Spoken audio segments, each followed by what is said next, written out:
Is this van a four-wheel drive? Yes, mate, of course it's a four-wheel drive. But can it go in places where other four-wheel drives can go? Obviously, mate, it's a four-wheel drive. It can go pretty much anywhere. I've already taken this van on lots of different beaches and lots of different four-wheel drive tracks, but to prove it to you guys it's a four-wheel drive, I'm going to take it on this track. I haven't been on this track before. By looking at it, it's really sandy, so I'm going to drop the tire pressures in a minute. I'm going to hit this track and see what it's like. It's not that hectic, I don't think, so we're going to drop the front ones to 20 psi and the back ones to 25 psi. See how that goes. If I need to adjust it, I'll adjust it some more, but I think that should be right. The whole purpose of letting the tires down is to flatten the tire out so you have more surface area. It helps if you have fat tires, which I do, but even the baddest four-wheel drive, if you don't let the tires down, it'll just dig in and you'll get stuck. So the idea is not to get stuck, but if I do, I've got a winch here and there's plenty of trees to hook up to and we can pull it straight out. As you can see behind me, there are two tracks here. One is more difficult than the other one.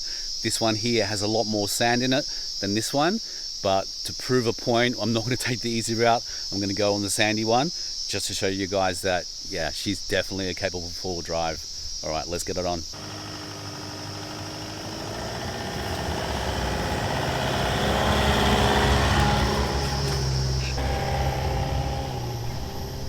I'm only doing about 10 kilometers an hour. I find that's really comfortable. Faster than that, you're just bouncing all over the place, and there's no need for it really.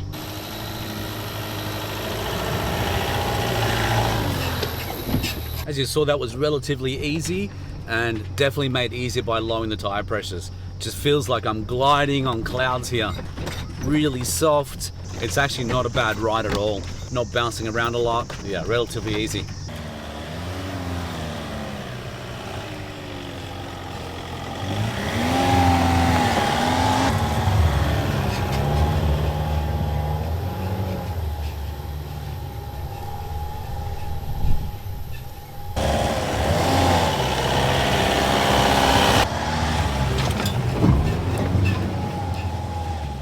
When I bought this van in 2019, there was very limited suspension upgrades available, and so I opted for custom front springs and custom leaf springs, and it's been really good.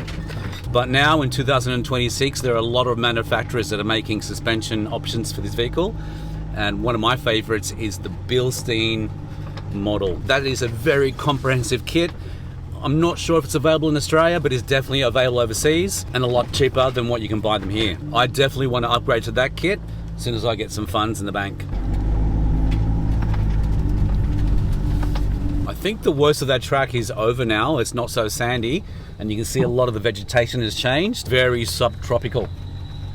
Beautiful.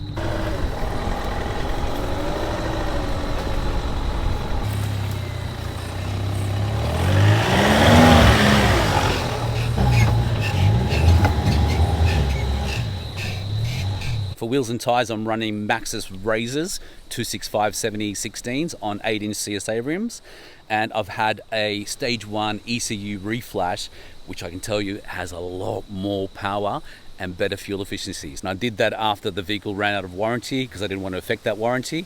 But yeah, so much more fuel efficient and so much more power. That was done by my friends at the Volks Center in Cairns. Thanks guys, absolutely love it. Also made my own custom bull bar with winch just because nobody else makes it. So yeah, why not? If you can't buy it, make it yourself. Doesn't need a snorkel? I don't think so. What I've done is remove the ducting for the air filter, and that places the pickup point a lot higher so I don't get any water in my river crossings. And I don't take it too deep anyway, usually no higher than the front guard here. That's probably as high as I take it, and that's still a good 1.2 meters. More than enough. For adjusting tire pressures, I've made it really easy. I've got an ABR air compressor under the bonnet, so it's really easy for me to pump the tires back up once I've let them down. So I don't get lazy. I let my tires down because it's easy, and I pump them back up because it's easy. Really easy. Did I say easy too many times there? Yeah, it's really easy.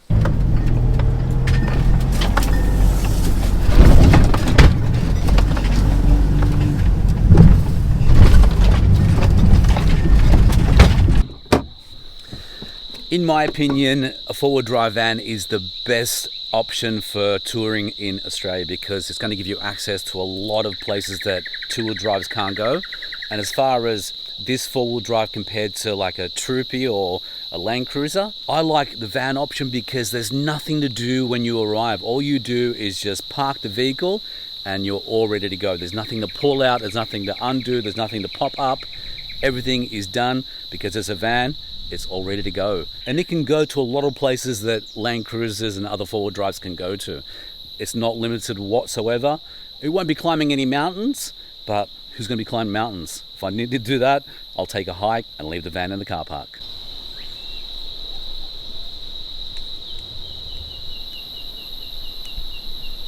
As you can see, I've got recovery boards on the roof here, but in all my 6 years of four-wheel driving with this van, I've never once had to pull them out. Pretty good camping options here, lots of space, campfire right there, and a big old table, and I can hear the beach just around the corner here.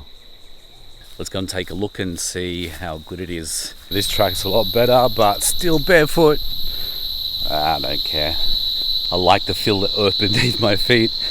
Gives you that grounding, you know what I mean? So much better than putting shoes on, I reckon.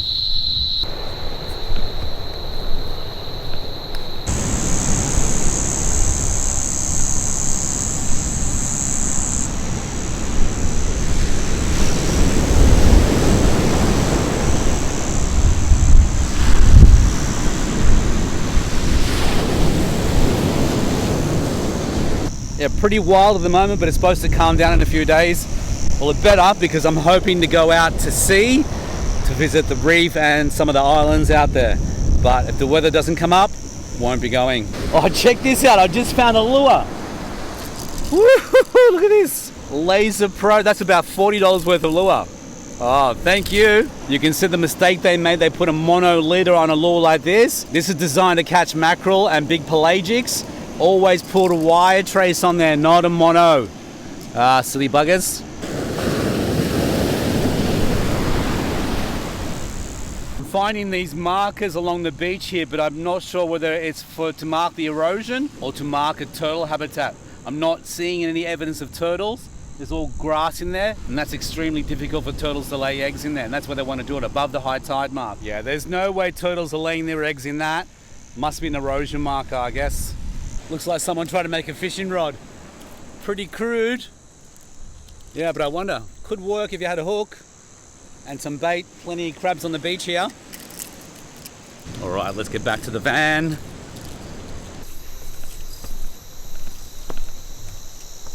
Whew.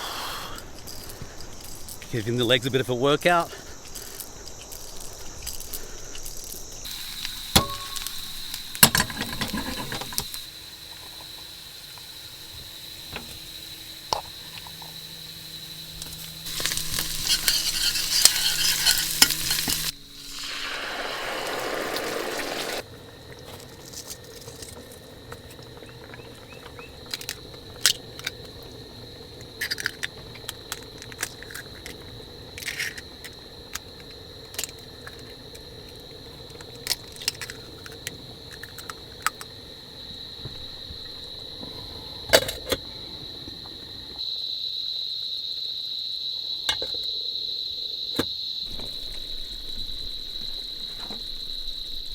This is a Mediterranean dish called shakshuka.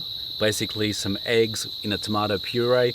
Absolutely beautiful and one of my favorites. And that signals the end of the video because I'm hungry. I need to tuck into this. And if you guys are not following me on Instagram, you definitely should because I have daily content on there. I also have a brand new website, saltygypsy.au, where it provides more information about myself and contact forms. I'm also going to be providing more links on that website where I'll be offering one-on-one or group sessions where people just like you can join me in the wild. All right, guys, be safe, take care, and I'll see you all in the next one. Bye for now.